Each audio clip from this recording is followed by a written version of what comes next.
Shalom, meus irmãos e minhas irmãs, estamos aqui para mais um devocional. E nosso devocional está no livro de Romanos, capítulo 1, indo até o capítulo 4. E assim iniciamos mais uma carta do apóstolo Paulo, no caso aqui a carta aos Romanos. E o tema do nosso devocional é a justiça de Deus. O nosso texto base está em Romanos, capítulo 3, verso 27 ao 31, que diz assim: Onde, pois, a jactância foi de todo excluída. Por que lei? Das obras? Não, pelo contrário, pela lei da fé. Concluímos, pois, que o homem é justificado pela fé, independentemente das obras da lei. É porventura Deus somente dos judeus? Não. O é também dos gentios? Sim, também dos gentios, visto que Deus é um só, o qual justificará por fé o circunciso e mediante a fé o incircunciso. Aí ele conclui dizendo: anulamos, pois, a lei pela fé? Não, de maneira nenhuma. Antes, confirmamos a lei. Amém? Queridos, aqui tem um contexto muitíssimo interessante. A carta aos Romanos também pode ser considerada como a rainha ou uma das rainhas das cartas do apóstolo Paulo. Agora veja, que interessante, quero passar algo aqui para você sobre a justiça de Deus. Quando nós iniciamos lendo,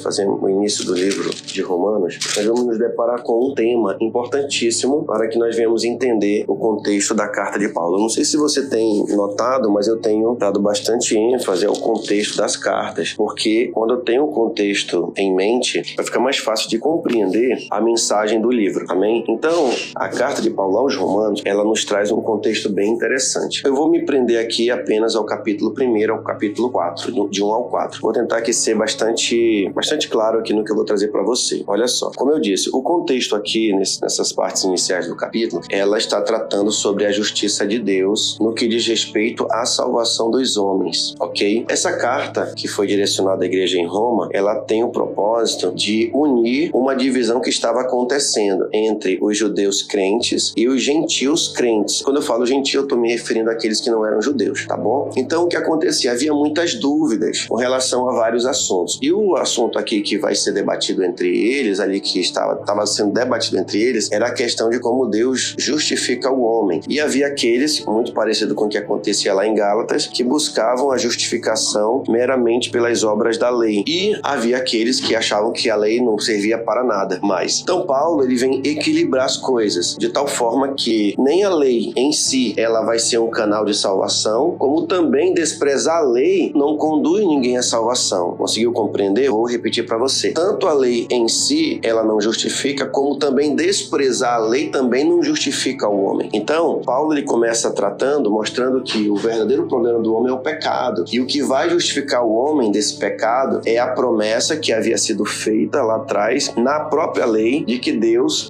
justificaria o homem. Ou seja, quando eu falo na lei em si, eu estou incluindo todo o Antigo Testamento agora, tá? Todo o Antigo Testamento. Porque a lei não são só os 5 primeiros livros, embora a lei esteja ali. A lei está nos 5 primeiros livros, claro, mas eu digo que toda a lei permeia toda a Bíblia, é isso que eu quero dizer. Principalmente aqui o Antigo Testamento. Então lá, em Jeremias 31, fala que Deus iria escrever a lei no coração dos homens. Amém? Então essa lei, uma vez que é escrita no coração do homem, o homem passa a obedecer não só porque está escrito, mas também porque está escrita no coração do homem. Agora, indo na lei agora, quando eu falo na lei agora, não na lei quando foi entregue lá no Sinai em Êxodo, mas antes da lei lá em Gênesis, porque os 5 primeiros livros, eles falam da lei, mas aonde a lei é entregue, propriamente dita, é no livro de Êxodo. E antes do livro de Êxodo, em Gênesis, nós temos Deus entregando uma promessa que, através da vida de Abraão, as pessoas seriam justificadas, assim como Abraão fez, Como Abraão creu em Deus, ele foi justificado e isso foi colocado como justiça. Então, a justiça que é tratada aqui é como Deus salva as pessoas, tanto os judeus quanto aqueles que não tinham lei, gentios. Mas Paulo, antes de explicar isso, ele começa a explicar sobre a condição que tanto os judeus como os gentios se encontram diante de Deus. Os gentios não têm do que se gloriar, por quê? Porque eles estão totalmente perdidos no que diz respeito à salvação. Em que sentido eles estão perdidos? Porque eles não conhecem a lei, embora existam aspectos da lei que estão guardadas no seu coração, mas isso não é o suficiente para conduzi-los à salvação. Embora em tudo que Deus faz por nós existe a sua bondade. Então Deus é tão bom que o próprio homem não consegue ver isso e ele prefere adorar a coisas que não é Deus. Ele começa a atribuir divindade à natureza, ele começa a atribuir divindade às coisas, ele começa a atribuir divindade àquilo que ele pode pegar,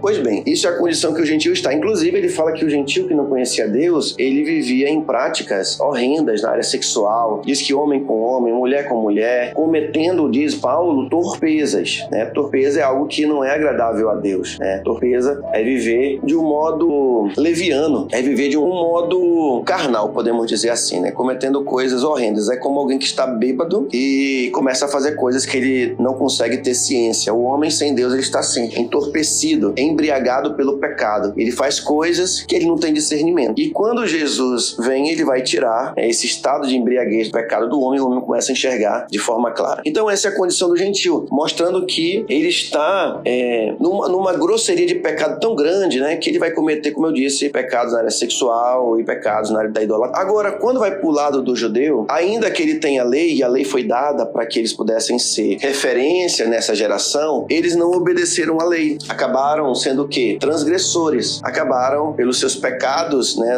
na sua natureza carnal, cometendo pecados. Então, por conta disso, a balança da justiça de Deus é equilibrada. Então, tanto o judeu não pode ser justificado pela lei, como gentios não podem ser justificados sem a lei. Porque sem lei pecaram, sem lei perecerão. Os gentios com lei pecaram e com a própria lei irão perecer. Então, no que diz a justiça de Deus, por isso eu quero que você preste bem atenção, que eu estou trazendo para você, para que você entenda o que eu quero trazer, né? O que eu quero ensinar para você. Pois bem, então, trazendo aqui, a balança da justiça é equilibrada, uma vez que o próprio Deus, ele vai criar uma nova justiça para trazer ambos a salvação. E o que é essa justiça que ele vai trazer? A justiça da fé. Agora, preste bem atenção. Quando nós falamos de fé, isso não quer dizer que o homem, ele só precisa crer, não precisa fazer mais nada assim. Uma vez que ele foi salvo, ele não precisa mais fazer nada. E é exatamente isso que a carta de Paulo vai tratar nos capítulos iniciais. Então veja, embora a salvação ela não será pela lei, porque pela própria lei também ela vem a noção de pecado, uma vez que a lei fala tanto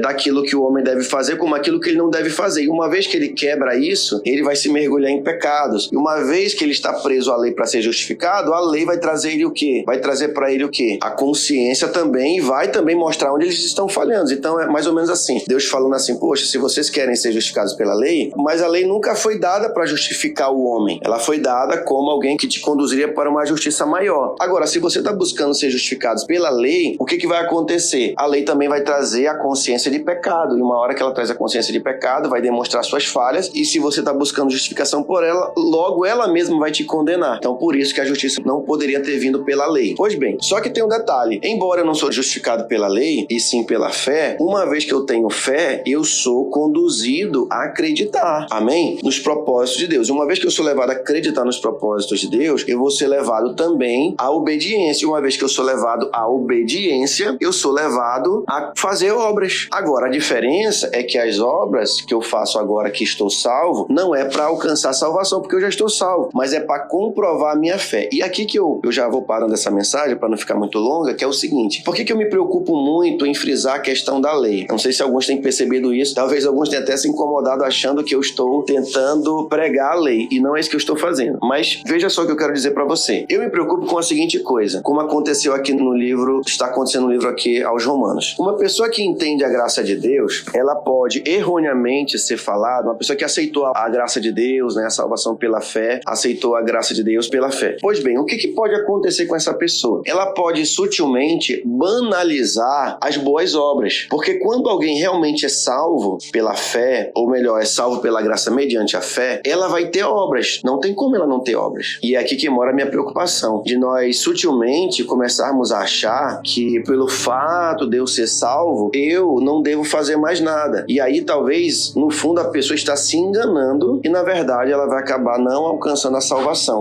Na verdade, ela está achando que está salva, mas no fundo ela não está. Então, eu quero trazer o seguinte para você. Se somos salvos, teremos obras. Amém? Mas nem todos que têm obras serão salvos. Amém? Deu para entender? Todos que são salvos, né, pela graça mediante a fé, eles vão ter obras. E aqueles que querem ser salvos, né, pelas obras, falta a eles a compreensão da graça. Então, o que eu quero assim, que você entenda bem é o seguinte, não tem como alguém afirmar que tem fé, que é salvo, e ela não tem obras. Ela precisa ter obras para confirmar. E desejar ter obras, porque o que eu tenho visto é o seguinte, muitos que dizem que são salvos pela fé, mas falham muito em demonstrar essa fé. Falham numa vida coerente, elas não têm compromisso com Deus, não têm compromisso com o reino, não têm compromisso com a igreja local, eles relativizam a obediência, inércia, tudo é graça, é tudo pela fé, não é pela graça, ou seja, acaba tendo uma banalização. A pessoa não dizima, a pessoa não oferta, a pessoa não participa dos cultos, a pessoa não participa de reuniões, não participa dos NEFs, a pessoa não quer servir na liderança, a pessoa dá mau testemunho, a pessoa não tem vida de oração, não tem vida de leitura da palavra, não tem vida de comunhão. Então, e muitos acham que estão salvos, mas na verdade, pessoas que estão agindo assim, elas estão demonstrando que elas nunca foram salvas, na verdade, estão totalmente enganadas. Agora, claro, nem todo mundo que está fazendo obras quer dizer que está salvo, mas quem é salvo vai ter obra. Deu para entender? Claro que não dá para dizer que todo mundo que tem obra é salvo, mas quem é salvo vai ter obra. Amém? Agora, claro que quem está fazendo obras sabe que ele faz aquilo porque está salvo pela graça mediante a fé, e não simplesmente porque está cumprindo mandamentos. Amém? Então, tanto é que no final aqui, Paulo ele vai corrigir esse entendimento errado de achar que as pessoas não deveriam obedecer. Aí ele fala no final do capítulo 3, como eu disse aqui para vocês.